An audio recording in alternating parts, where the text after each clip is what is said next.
Yang mana peperangan Uhud ini Bapak Ibu timbul sebab kekalahannya orang kafir Quraisy. Ya. Orang kafir Quraisy mau ngapain kemari? Mau balas dendam. Ketika tahu kabar orang kafir Quraisy mau balas dendam, Rasulullah sama para sahabatnya kumpul. Dari sana sampai ke sana Gunung Uhud.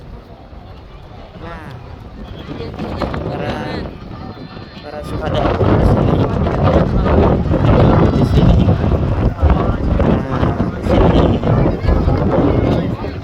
Dan pemanah itu adanya di bukit kecil ini. Nah, di sini.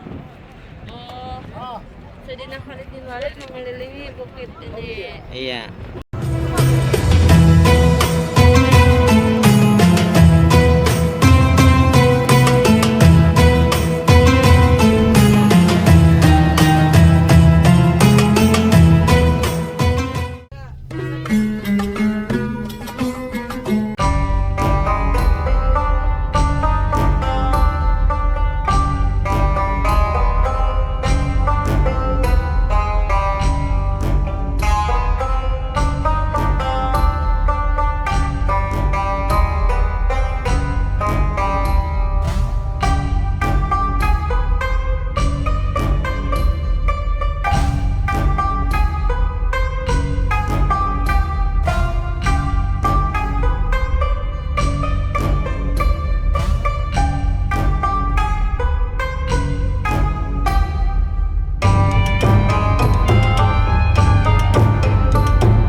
Dia Jabal Uhud. Kita ada kayu.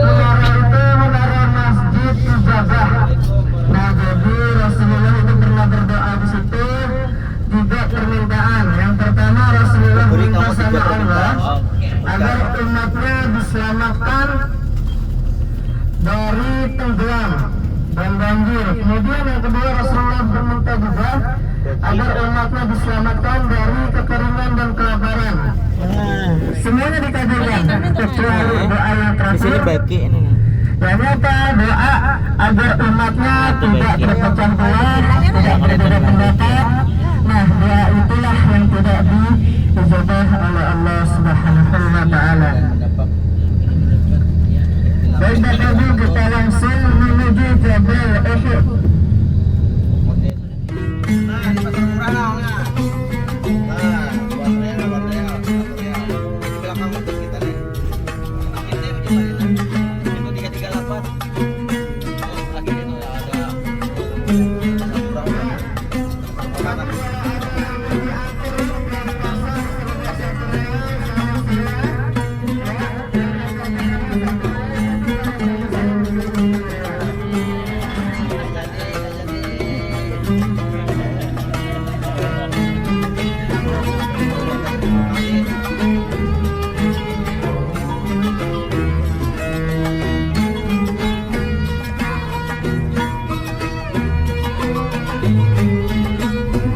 Koktel. Hah?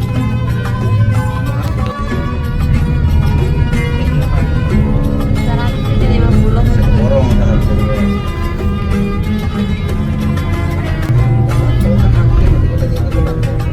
Jangan nantang-nantang.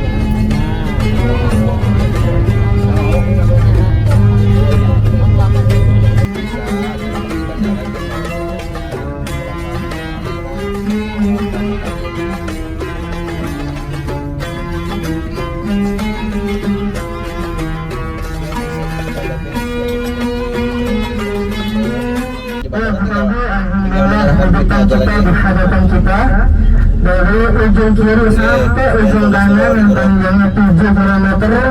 Inilah yang disebut Jabal Uhud. Jabal artinya gunung atau bukit, Uhud artinya menyatu. Nomor kantor kan. Bisa diperhatikan Jabal Uhud ini Bapak Ibu tidak terpisah. Listnya di grup itu. Dia benar-benar menyatu. Kemudian Jabal Uhud ini kalau kata Rasul Sallallahu Alaihi Wasallam, Iya, kenapa? atau Jabal min Nah, isi listnya di grup berapa kan? bahwasanya Jabal Uhud Kirim modal itu dulu salah bisa satu di grup bukit bawa jual. daripada bukit-bukit surga. Kian isi. Kemudian juga Rasul bilang, uang real atau? Uhud yuhibbuna wa nuhibbuh. Oke. Jabal Uhud ini Jabal yang mencintai Iya, sama-sama. kita dan kita pun juga mencintainya. Sejarah kehormatan para syuhada Uhud. Sekaligus nanti saya akan menjelaskan keterangan Uhud di sekitar Jabal Uhud. Silakan Bapak Ibu.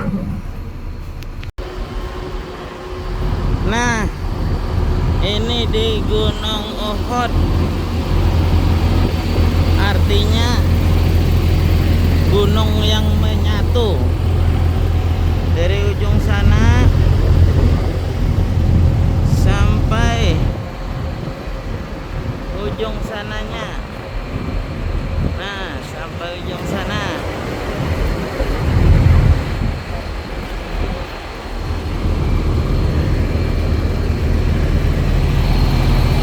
Jabal Uhud. Disinilah terjadi peperangan Uhud.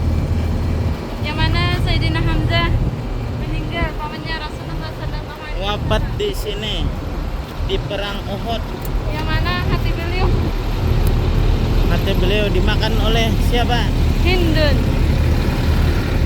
Dan Hindun pun menjadi seorang muslim yang alih.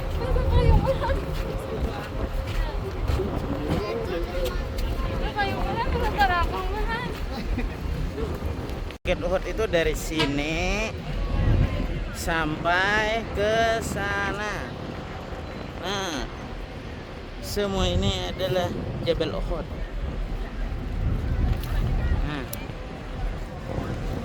Nah, itu kalau mau foto-foto di sana.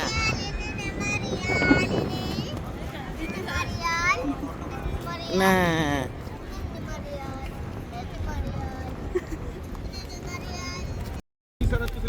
4 PG 100.000 Jokowi, Anies Baswedan, tuan. Anies Baswedan, ayo Prabowo Gibran.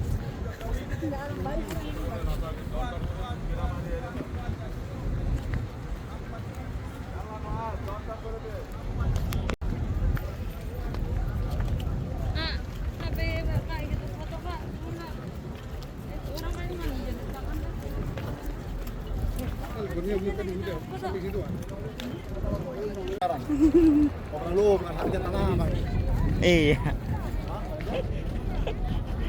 Obrol harga Tanah Abang katanya.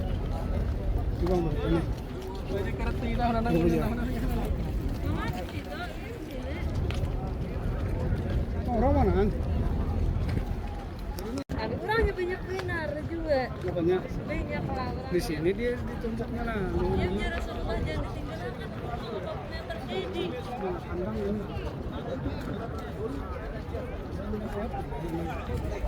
Gimana kata Rasulullah? Di Gunung Uhud ini terjadi peperangan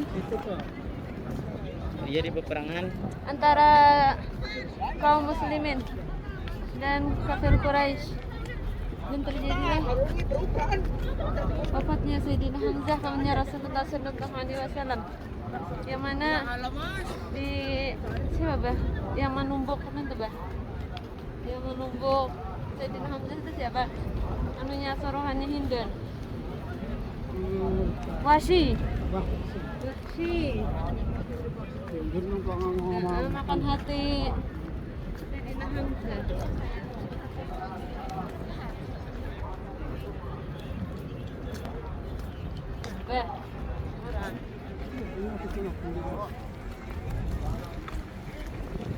Insyaallah, alhamdulillah kita bisa ke tempat Sayyidina Hamzah ini kalau salah satu nang dijamin masuk surga lah. Iyalah. Orang yang dijamin masuk surga kan dimakan hatinya otomatis. Makanya Rasulullah Harus masuk pada surga, kau melihat mau makan. wahsy kan, pada kau melihat wahsynya yang membunuh Rasulullah. Yang mana Bapak Ibu sekalian, ya Jabal Uhud ini terkenal identik dengan kisahnya peperangan Uhud. Yang mana peperangan Uhud ini Bapak Ibu timbul sebab kekalahannya orang kafir Quraisy. Ya, orang kafir Quraisy mau ngapain kemari? Mau balas dendam. Ketika tahu kabar orang kafir Quraisy mau balas dendam, Rasulullah sama para sahabatnya kumpul di dalam satu majelis. Rasulullah kumpul di dalam satu majelis, kemudian Rasulullah ngomong, apa? Saya bermimpi 3. Yang pertama, saya mimpinya itu sapi pada meninggal. Yang kedua, saya bermimpi pedang pada rusak, pedang saya rusak. Yang ketiga, saya mimpi saya pakai baju perang. Mimpi itu ditakwil langsung sama Rasul. Yang pertama, sapi pada meninggal, tandanya banyak sahabat Nabi yang meninggal. Yang kedua, pedangnya Nabi rusak, tandanya apa? Tandanya keluarganya Nabi ada yang meninggal. Bajunya perang, Nabi mimpi pakai baju perang, tandanya apa? Tandanya para kaum muslimin semuanya harus menetap di Madinah. Ketika itu semua Rasulullah menyusun daripada apa? Strategi perang. Bahkan Rasulullah mengutus sahabat yang jago memanah. Kalau bahasanya kita jago sniper, namanya sahabat Abdullah bin Jubair. Ngutus ngapain? Ngutus 50 orang tim sniper berdiri di atas sana. Namanya Jabal Rumat atau Bukit Pemanah. Nah ini nih yang orang-orang pada naik nih. Ini namanya Bukit Pemanah.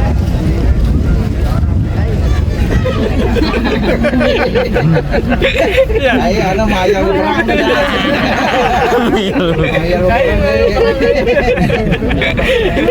Iya, itu 50 orang itu ya, para tim pemanah yang di atas udah Rasulullah bilangin, menang atau kalah jangan turun. Menang atau kalah jangan turun. Jadi sahabat memang diusahakan harus sam'an wa ta'atan, harus benar-benar didengar kalamnya Nabi, harus taat sama apa yang Nabi bilang. Kemudian ketika hari H perang, para pasukan kaum kafir Quraisy dari arah Mekah sana sudah berdatangan. Dan para kaum muslimin saat itu yang jumlahnya 1000 ya, sudah siap di sini, datang ke sini. Tapi ada satu pasukannya Abdullah bin Ubay, ya, yang mana dia ini apa? Ternyata munafik. Ketika mau datang perang, alasannya begini, ya saya nggak tahu kalau mau perang.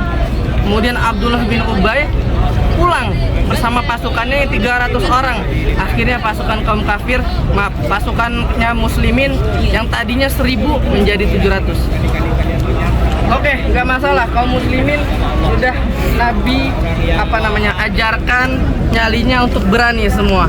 Ya, akhirnya 700 orang, 700 kaum muslimin menetap di sini untuk menghadang daripada kaum kafir Quraisy.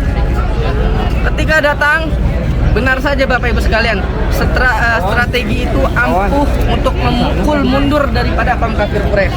Kaum kafir Quraisy maju dipanah-panahin, maju dipanah-panahin, maju dipanah-panahin.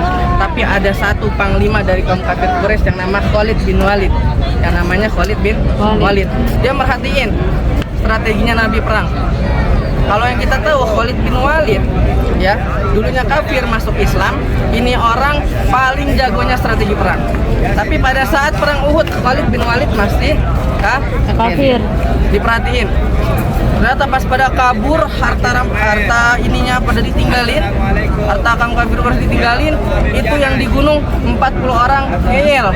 Tuh turun akhirnya, turun diambil, ya kan? Kemudian apa? Khalid bin Walid muter dari belakang, kemudian naik ke sini, gantian dipanah-panahin. Dari situlah kaum muslimin mundur, pecah, chaos. Ada yang lari ke kota Madinah, ada yang lari ke sana, ada yang lari ke gunung. Sampai seperti itu. Benar-benar chaos, benar-benar babak belur.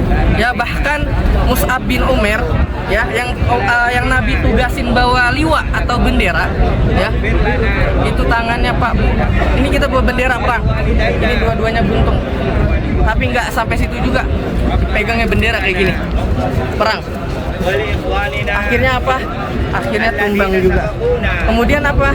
Sayyidina Hamzah, paman tersayangnya Nabi, Asadullah, ditombak juga sama Wahsy bin Harb. Akhirnya meninggal. Pokoknya pada saat itu kaum muslimin kalah. Ketika memang kalah ya, kaum kafir Quraisy ini pada senang. Akhirnya mereka ngapain?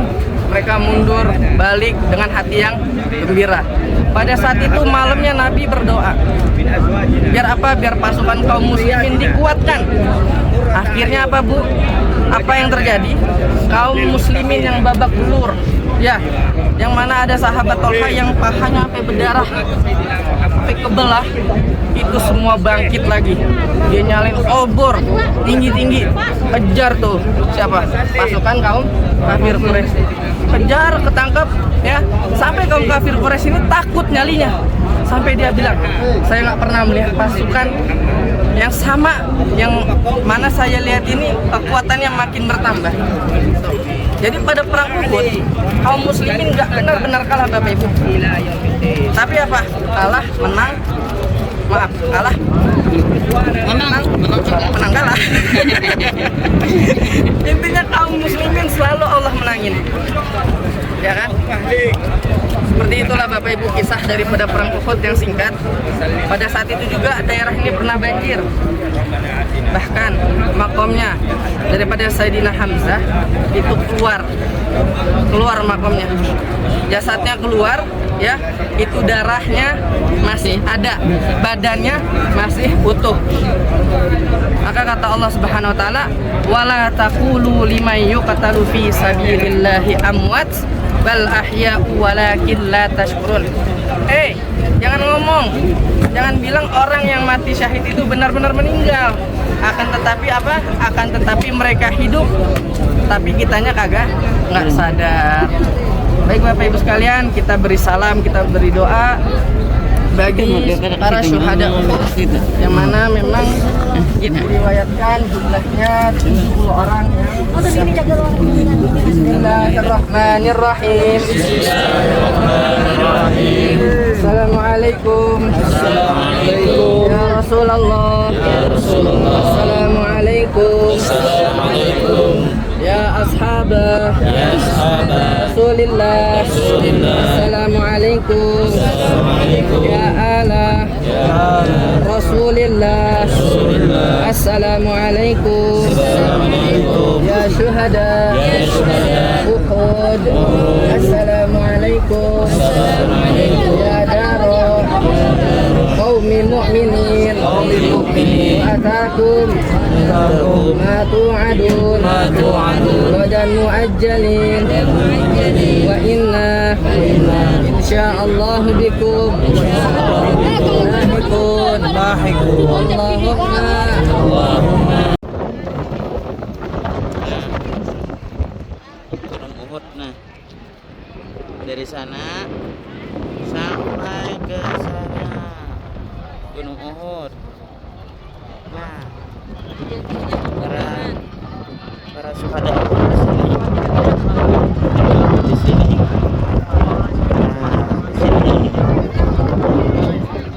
Dan pemanah itu adanya di bukit kecil ini. Nah, di sini. Sayyidina Khalid bin Walid mengelilingi bukit ini. Iya. Ada pesawat sana.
Ketika itu Rasulullah Sallallahu Alaihi Wasallam ya sering sekali diledekin sama bangsa Yahudi. Bahasanya begini, agama kita kan berbeda, kok kiblatnya sama. Jadi Rasulullah Sallallahu Alaihi Wasallam itu terus berdoa sama Allah biar apa? Biar ganti arah kiblat. Tapi nggak seketika itu juga Allah kabulin. Hikmahnya apa? Kalau ketika habis diledekin sama bangsa Yahudi kemudian turun ayat pindah arah kiblat, berarti ketahuan. Ketahuan apanya? Ketahuan kalau agama Islam agama yang main-main. Benar apa benar? Benar. Iya. Kemudian lama tuh Bapak Ibu doanya dikabulin ya. Kemudian ketika saat itu Rasulullah sedang berkunjung ya di daerah yang sekarang menjadi Masjid Qiblatain. Rasulullah sedang berkunjung ke rumah sahabatnya. Kemudian ketika salat zuhur, rakaat pertama dan rakaat kedua masih menghadap Masjidil Aqsa. Ketika rakaat ketiga, ya, malaikat Jibril alaihissalam turun bawa wahyu yang berbunyi qad nara taqalluba wajhika fis sama falanuwalliyannaka qiblatan tardoha. Rusak ya? Terus ya. Turun ayat itu yang artinya apa? Kami seringkali ya Nabi Muhammad, seringkali engkau memalingkan wajahmu ke arah langit, maka kami palingkan wajahmu ke arah kiblatan tardoha, ke arah kiblat yang engkau senangi, yakni Masjidil Haram. Seketika itu Bapak Ibu sekalian, rakaat ketiganya itu putar 180 derajat. Yang tadinya rakaat 1 dan 2 menghadap Masjidil Aqsa, kemudian rakaat 3 dan 4 itu berputar langsung menuju mana? Ke Masjidil Haram. Dan pada saat itu para sahabat Nabi semuanya sam'an wa ta'atan, semuanya langsung dengar, semuanya langsung taat. Tuh imannya para sahabat. Coba kalau saya bilang turun Bapak Ibu, masih ada yang diem aja. Tapi Ustaz gerah. Sahabat Nabi nggak begitu. Kalau kata Nabi turun, kalau kata Nabi begini. Begitulah hebatnya iman daripada sahabat baginda Nabi Muhammad SAW. Selanjutnya Bapak Ibu sekalian, kita akan melewati Masjid Khandaq. Ya, Masjid Khandaq ini dia terkenal dengan peristiwa perang Khandaq. Khandaq itu artinya parit. Ya, kemudian juga perang Khandaq punya nama lain yang namanya perang Ahzab atau perang koalisi. Jadi pada saat itu kaum muslimin dikepung sama kaum Yahudi, kaum kafir Quraisy. Itu dikepung 10.000 orang. Kaum muslimin pada saat itu jumlahnya 3.000 orang. Karena pada saat itu Rasulullah tahu mau dikepung sama koalisinya Yahudi, Rasulullah ngerembukin dulu. Rasulullah kumpul untuk ngapain? Untuk menyusun strategi. Ketika sedang menyusun strategi Bapak Ibu sekalian, ya, ada salah satu sahabat Nabi yang bernama Salman Al-Farisi. Salman Al-Farisi ini ngapain? Kasih usulan agar apa? Agar dibuatkannya parit. Nah, jadi sepanjang jalan ini Bapak Ibu, ini dulunya galian parit semua. Yang mana galian itu lebarnya 4-5 meter, dalamnya 3 meter. Di sini semua orang gali parit ketika itu. Panjang semua. Untuk ngapain? Untuk membatas sebagai benteng daripada kaum muslimin. Nah, ketika penggalian parit Bapak Ibu sekalian, ada salah satu sahabat Nabi yang ngebisikin Nabi, ya Nabi, saya punya roti sedikit, ayo makan. Kemudian apa yang terjadi? Nabi langsung ngomong, wahai sahabat, ayo ke rumahnya si Fulan kita makan roti. Kaget ya tuh? Kaget sahabatnya, kaget. Terus ketika ke rumah, Nabi bisikin tuh sama sahabat yang ngajak makan roti, nanti rotinya ya itu ditutupin aja pakai kain. Rotinya ditutupin pakai kain. Kemudian ketika itu Nabi ngambil, sahabat ngambil, semua sahabat yang lagi gali parit itu ngambil. Subhanallah, rotinya yang dikatanya sedikit tapi nggak habis-habis. Kemudian juga di perang Khandaq ini Bapak Ibu sekalian ya, ketika lagi perang ya, kaum kafir Quraisy nggak bisa masuk, itu dipanahin lagi. Dipanahin sampai ada satu orang dari mereka yang bernama Amr bin Abdiwud ya, yang mana kekuatannya itu setara dengan 100 tentara. Dia berhasil menyusup, dia berhasil masuk ke dalam parit ya, langsung tantang siapa? Tantang Sayyidina Ali bin Abi Thalib. Kemudian apa yang terjadi? Tentunya Allah memenangkan Sayyidina Ali bin Abi Thalib. Selama perang Rasulullah selalu berdoa. Rasulullah selalu berdoa agar Allah menurunkan pertolongan. Akhirnya selama 3 hari Allah menurunkan pertolongan berupa angin puting beliung. Itu tadi tembak-tembak yang sekitar situ tuh Bapak Ibu, itu semuanya hilang, semuanya hancur, porak-poranda. Begitulah kisah daripada perang Khandaq. Alhamdulillah, destinasi perjalanan City Tour Kota Madinah kita sudah selesai.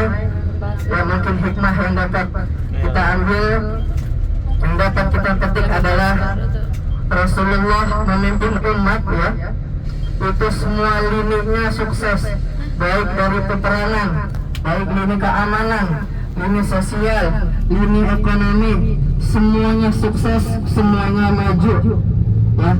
Bahkan kan kalau kita pernah dengar ini enggak, membangun masyarakat madani. Nah, madani itu Bapak Ibu diambil dari kata Madinah. Madani artinya orang-orang Madinah. Maka dari itu kalau pernah dengar membangun masyarakat yang madani, maksudnya apa?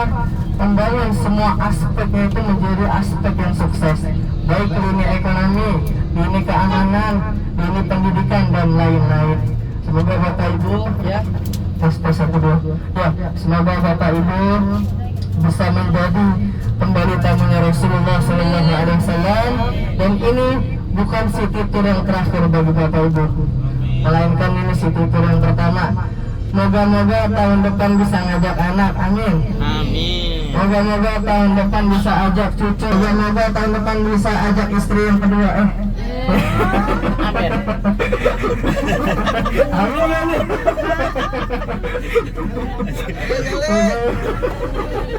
Amin, amin. Baik. Amin, Ge. Amin, Ge. Ya, kita city tour pada hari ini bernilai barakah, bernilai sunnah ya. Semoga juga kita menjadi ziarah yang mabrurah, ziarah yang makbulah, ziarah yang diterima oleh Allah dan Rasulullah Sallallahu Alaihi Wasallam. Kemudian Bapak Ibu sekalian, ada informasi yang sangat penting yang saya harus sampaikan terkait umroh pada besok tanggal 2. Jadi insya Allah tanggal 2 kita semua pergi menuju ke ibadah inti, yakni umrah ya. Jadi insya Allah nanti sore ba'da sholat asar ya, semuanya harap berkumpul di dekat pintu 318. Insya Allah kita nanti akan manasik atau pemantapan manasik